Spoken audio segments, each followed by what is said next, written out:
also. So my name is Lauren. I am 37. That is my husband Omar, my son Elliot, and my parents right here. A couple of y'all know me. I've seen a couple of y'all around town. Don't really know y'all, but I'm Lauren. And I was invited here today by Lacey to share my testimony. I met her a few years ago through her brother Asher, and we're not super close. We don't talk very often, but I will say it's been an absolute pleasure and joy to see what God has done in Lacey and Frankie's lives as well. So thank you for inviting me here today. So basically, I grew up in a military household. My dad is a retired senior master sergeant of the Air Force. I started school, I was born in Louisiana, I started school in England, and then we came back to the United States. My parents, this is my bonus mom. I don't like to call her my stepmom, but she's the mom that stepped up. She's my bonus mom. But my dad and my real mom got divorced when I was 8, and it was pretty nasty, to say the least. We went back and forth between Missouri and New Hampshire several times, ended up with my dad for a year in New Hampshire. Not the best year either, arguably so. Then my mom got custody of me and my sister. I have a full sister. She's 5 years older than me. We moved to Texas, and I went to Lavernia Middle School, and it was horrible. I hated middle school. I got made fun of for being tall, skinny, frizzy hair, big nose, you name it. I got made fun of it for it. I hated middle school. My sister moved out at the end of my 7th grade year, and I would say that before my parents got divorced, I didn't realize that my mom was the way that she was, I guess. After they got divorced and we ended up living in Texas with my mom, I started to realize that she had a lot of trauma in her life, and hurt people. So she transferred a lot of that to me and my sister, both physically and mentally. So my 7th grade year, my sister moved out, which left me to get the brunt of my mom's craziness. To give you a little story, I still talk to my mom from a distance, but she's got 4 kids. I'm the only one that still speaks with her. She's been married 9 times, so she's a difficult person, but I've just come to terms with the fact that that's who God chose to be my mother, and I try to love her the best way that I know how. I was always like a goody-goody. Still nerdy to this day, but I was scared to get in trouble. I got straight A's until things got really bad at home. I don't think anybody at school really knew what was going on because I kind of kept to myself. I didn't want to share that business with people, And then my junior year is when I started smoking weed, and I started skipping school my senior year. And is there a tissue anywhere? My nose is running. Got a tissue anywhere? Tissue alert. The first time I ever tried meth was the night of my senior prom. My mom would not let me do anything, so I got all dressed up for senior prom because it was the only way she was going to let me out of the house, knowing I was not going to prom. So my friend picked me up, and we went to a parking lot with more meth for the first time, so there was that. I tried coke the first time, 10 minutes before I graduated high school, top of my class, National Honor Society, so there's that. I was spun out at graduation in the front row. That was fun. After I graduated, it just escalated. I moved out of my mom's house. I was living out of my car, and I was doing pretty much any and everything I could get my hands on, other than heroin. And that's a key part to the story because I had tried everything, and heroin was the one thing that I was I'm never gonna try that. I'm gonna get addicted. That'll be the one thing that gets me. And foreshadowing, it was, just to say the least. So when I was 17, I got arrested for weed, and I ended up going to New Hampshire to live with my parents to finish out my probation. They know now, but they did not know at the time that I was definitely still using drugs while I was living in New Hampshire with them. Yeah, it's an elephant in the room kind of deal. But I finished probation successfully somehow, mainly because I had to send in a piece of paper and they never drug tested me, but there was that. And then in 2008, I tried heroin for the first time. And I snorted it for the first time, and that it was, I hated it the first time. I got like really sick. I don't know why the very next day I decided to try it again for the second time. And I consistently did it for like 2 weeks, and everyone I was doing it with was like, you're gonna get hooked, you know, you need to take a break. And I'm like, nah, I've tried everything else. I got this, it's not a big deal. Well, after 2 weeks, I decided I was gonna take a break, so I took a little nap, and I woke up violently ill, and I went to the ER thinking I had like the flu or something. And because I wasn't shooting up at that point, I looked pretty normal. I guess they didn't think I was on drugs, and they gave me an IV of Dilaudid. And the second it hit my veins, I was like, okay, I was dope sick. And I was a full-blown heroin addict from that point. In 2011, I tried getting clean, and my idea of getting clean was using fentanyl patches instead of heroin. And I was still doing a bunch of coke and drinking, and I ended up getting a DUI here in town. Almost hit a cop car head on. A couple of months after that, my family tried to do an intervention on me, and I freaked out on them. I was like, I don't have a problem. F you guys, you know, the typical thing. And one thing that I'll never forget, and it was like a pivotal moment, even though it was delayed, was I didn't have a car at the time, so my dad had picked me up. We had gone to church, we went to their house afterwards for breakfast. And so we had this whole blow up, and my dad was driving me home. Ooh, it's a hard one. And I'm crying, you know, and I'm like, I don't know what you want me to do. What do you want me to do? And my dad looked at me and he said, I want you to leave us the F alone. That's what I want you to do. And I was like, that was crushing, but I needed to hear that also. So I was like, okay, bet. Bye, you know? And I didn't talk to them for like 12 months. I didn't talk to them, I didn't talk to my sister. And I had started IV use at that point. November of that year, I got arrested for shoplifting in San Antonio. I was stealing Blu-ray DVDs and pawning them for drug money. Embarrassing. And I guess it was at that point I was like, okay, maybe you do have a problem. Like, you're getting in a lot of legal, you know, situations. Maybe you should look into this, you know? So I had started talking to my real mom again around that time. We've kind of gone on and off. And I had told her what was happening, and she found this place called Alpha Home in San Antonio. It's a state-funded 30-day program. And I had started talking. The plan was I was going to detox at my mom's house for a couple days, then I was going to go to Alpha Home.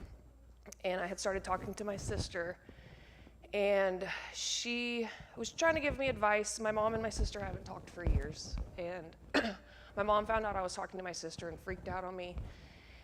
Long story short, my sister ended up coming to pick me up from my mom's house, and she took me to the ER because I was heavily withdrawing. It was not a safe situation.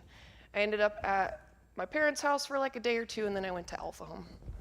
I was there for 1 week, and I had my friend bring me drugs while I was in rehab. And the very next day, my parents were supposed to come and visit me. And obviously I got really messed up, and they were like, we're gonna kick you out.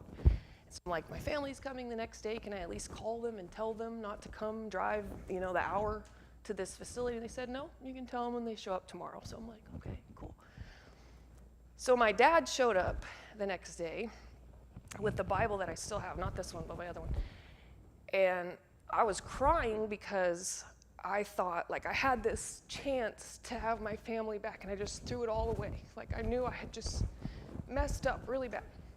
My dad walks up with the Bible, and I guess he thought I was just sad. And so he gave me a hug, and I told him, I said, I had Tom, my friend, bring me a shot yesterday. And he just let go of me, and he said, the only place I'm taking you right now is a homeless shelter. We're done with you. And I knew at that point, like, that was it. And so I'm packing up my stuff, and I say to the nurse, I don't want to be here. I don't want to do this anymore. And so she thought I was suicidal, which I don't think I was, like, actively, I don't know, but definitely not out of the realm of possibility considering everything that was happening. She told my dad. My dad took me to a hospital, and they ended up committing me for 72 hours just for my own good. And while I was there, my dad and my family found this place called Teen Challenge. I don't know if anybody's ever heard of it.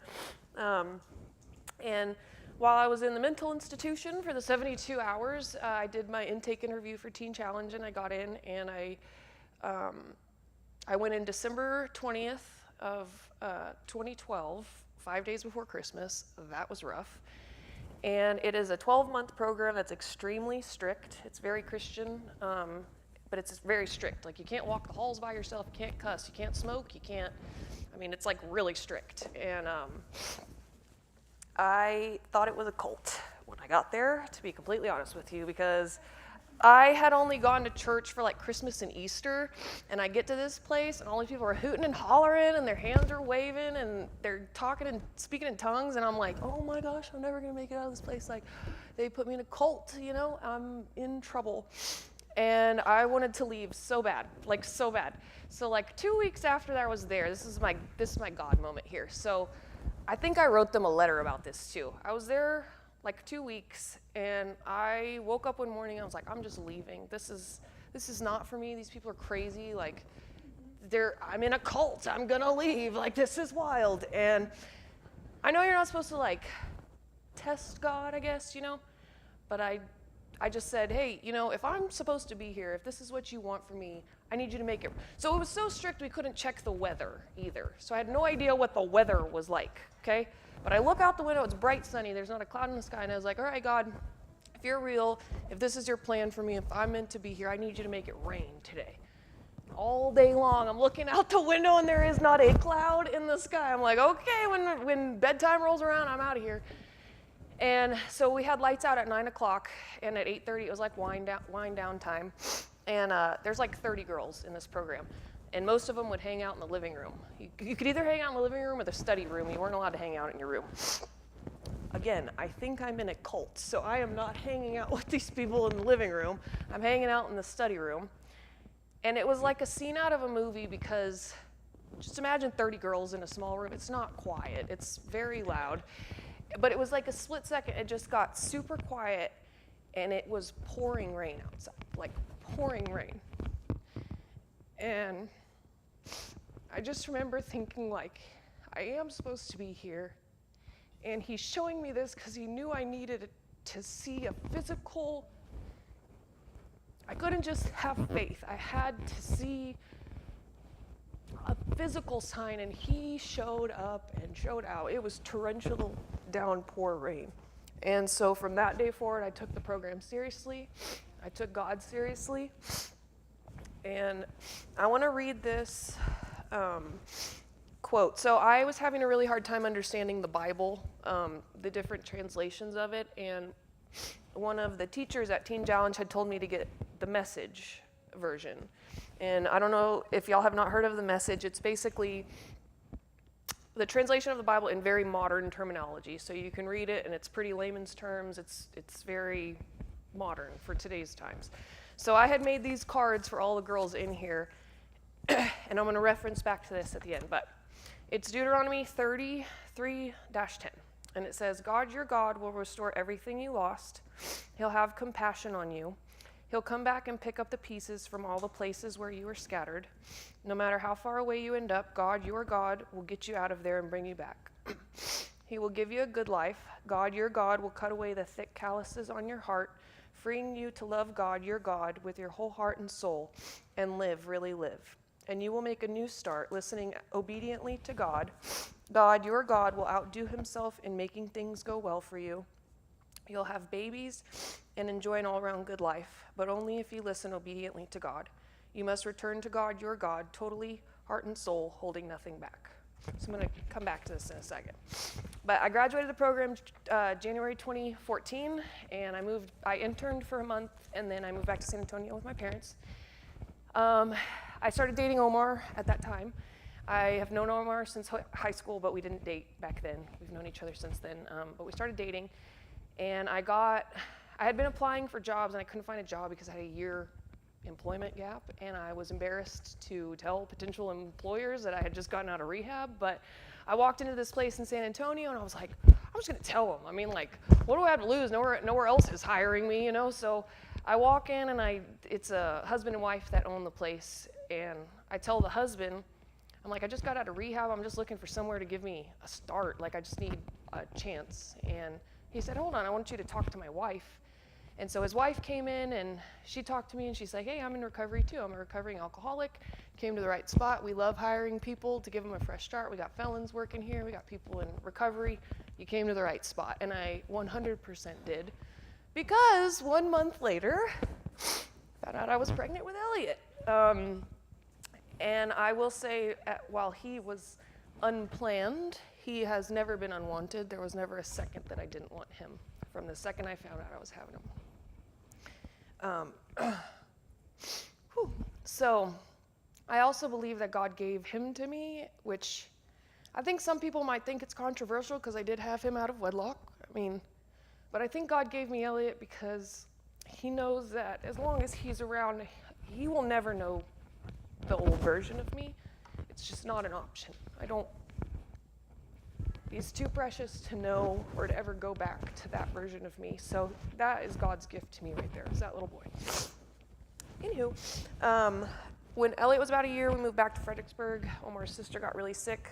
She was on kidney transplant list, so we came back here to help her and her 2 kids.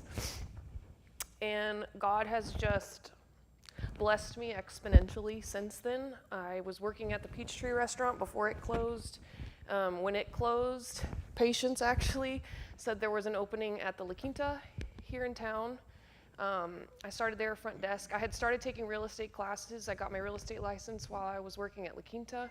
I also started a TikTok while I was there, and it now has, I'm pretty proud of, 600,000+ followers, so I'm pretty proud of that. The hotel changed hands in 2020, and I decided to leave and do real estate.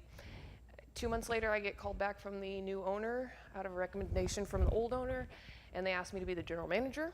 So I came up because I hadn't made any money in real estate. I was doing it for like 2 months, so it was like salary or no money. So I took salary. Less than a year later, I got asked to be the manager of the second hotel they own here in town, which is the Comfort Inn. Last year, I became the area support manager, and this August, I should be becoming the operations manager. So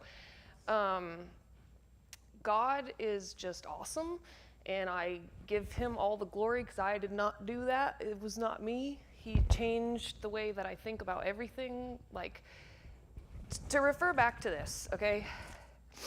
When I reread it now, it just proves to me so much more that God keeps his promises and that everything that he tells us in this book is true, because he did restore everything I lost. He gave me everything I lost plus more. Things I didn't even know I wanted or needed, he gave to me. He had compassion on me. He came back and he picked me up from all the places I was scattered. I gave myself to so many people that did not care about me and did not love me, and he loved me enough and he loves me enough to go back to all those places and pick me up, all the pieces of me, and put me back together daily.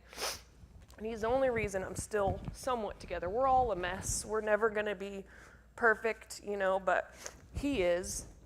And we can rely on his perfection and try to strive for that daily. No matter how far we end up, he's always there. He's always there to pick us up and bring us back. He'll give us a good life. He'll cut away the thick calluses on our heart. He frees us to love him. He gives us a new start. He outdid himself with how things are going well. I'll have a baby, and I'll have an all-around good life. So his promises are true, and he's good, and I never will get comfortable in recovery because it can all change in a split second. I think that's one of the most dangerous things we can do as recovering addicts, is think that we're just so solid in it that we're good, and we can put ourselves in situations where I cut everybody off. I don't talk to anybody that I used to, and that's one thing they ingrained in us in Teen Challenge, was if you go back to those same environments and those same people, it's exponentially harder to say no than it is if you just cut that. And you realize 99% of those people are not your friends. You got along because you did drugs together. You don't have anything else in common with those people, So, yeah, God is good, and I'm extremely blessed and grateful, and I will continue also, he gives to us, and I think it's up to us to give back to him, and the way I'm going to do that is continue to share what he did in my life. So every December 9th, I will gladly say that I have been heroin-free. This year it'll be 13 years, and I'll do it every year, because you never know. Thank you, guys.